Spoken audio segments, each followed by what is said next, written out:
बिहार में मुस्लिम वोट 3 हिस्सों में बटे। एक हिस्सा तेजस्वी को मिला, दूसरा हिस्सा राहुल गांधी को मिला और तीसरा हिस्सा असदुद्दीन ओवैसी को मिला।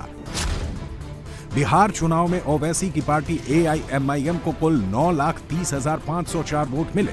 AIMIM जिन 5 सीटों पर जीती उसे औसत रूप से 89,302 वोट मिले।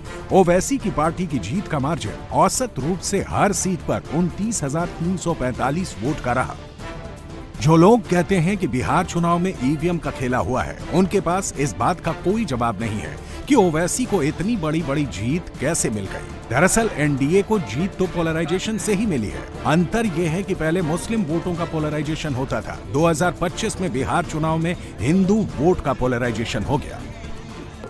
आपने एक पैगाम दिया, आपने अपने इत्तेहाद से और यहाँ पर मुर्शिद आलम साहब को कामयाब करके आपने मुल्क के उन गरीब मुसलमानों को एक पैगाम दिया कि तुम भी उठ खड़े हो सकते हो अपने इत्तेहाद और अपने वोट की ताकत पर। तुमको किसी गैरों के बैसाखी की जरूरत नहीं है। अल्लाह ने तुमको जो ताकत दी, अल्लाह ने जो हमको एतमाद दिया, अगर हम अल्लाह की जात पर तवक्कल करके खड़े हो जाएंगे तो इंशाअल्लाह ताला नुसरत अल्लाह ही की तरफ से आने वाली है। आपने वो पैगाम पूरे मुल्क के कोने कोने में पहुंचा दिया। जालिम लोग जो मुल्क के मुख्तलिफ रियासत में है, वो उनकी नींद को आपने हराम कर दिया। अब वो परेशान है कि सीमांचल की आवाम ने जो इनकलाब बर्पा किया, इंशाअल्लाह ताला ये इनकलाब उत्तर प्रदेश भी जाएगा और वहां पर भी उन गरीब आवाम को इंसाफ दिलाएगा। ओवैसी ने बिहार के बाद यूपी चुनाव में उतरने का ऐलान किया है। बंगाल का नाम ओवैसी ने जानबूझकर नहीं लिया, लेकिन इलेक्शन कैलेंडर में यूपी से पहले बंगाल आता है। ओवैसी 2021 का चुनाव लड़ने पश्चिम बंगाल गए थे, तब उनको सफलता नहीं मिली थी। 2026 में ओवैसी डबल जोश के साथ पश्चिम बंगाल जाएंगे। ओवैसी मुसलमानों की आवाज जरा ज्यादा जोर से उठाते हैं। बिहार के मुसलमान ये समझ गए हैं, अगर बंगाल में मुसलमान भी ओवैसी की जोशीली बातों में आने लगे तो वो ममता को हराने और बीजेपी के लिए जीत का रास्ता तैयार करने में अहम कड़ी साबित हो सकते हैं। ममता बनर्जी को दरअसल इसी पोलराइजेशन से डर लग रहा है। पश्चिम बंगाल में ममता का वोटर ग्रुप मुसलमान भी है, महिला भी है, यूथ भी है और कोलकाता के पास रहने वाला अपर कास्ट भद्रलोक भी। 2021 के विधानसभा चुनाव में 48% वोट शेयर हासिल किया था। 2024 के लोकसभा चुनाव में भी ममता ने 46% वोट हासिल किए थे। इतने वोट शेयर हासिल करने वाली नेता को हराना बहुत मुश्किल है। ममता बनर्जी की दिक्कत यह है कि घुसपैठिए के मुद्दे पर मुसलमान को छोड़कर कोई भी उनके साथ नहीं है। बंगाल में 27 से 30% तक मुस्लिम वोटर हैं। अगर ओवैसी ने मुस्लिम का 1/3 हिस्सा काट लिया तो ममता बनर्जी का वोट शेयर 48% से घटकर 39% हो जाएगा।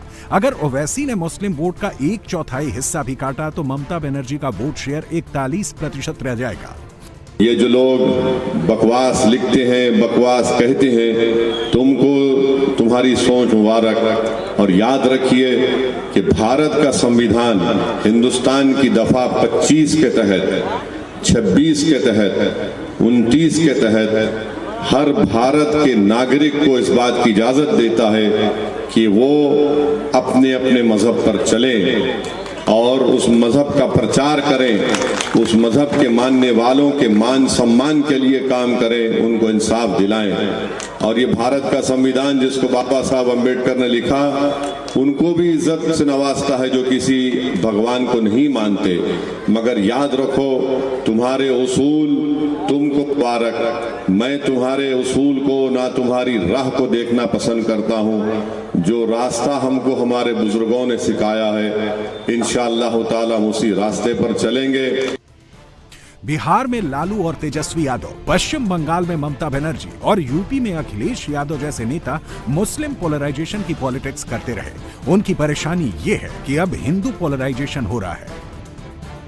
इस हिंदू पोलराइजेशन को धार देने वाले लीडर हैं योगी आदित्यनाथ, भगवाधारी योगी। जहां खड़े हो जाते हैं, हिंदू वोट की लाइन वहीं से शुरू हो जाती है।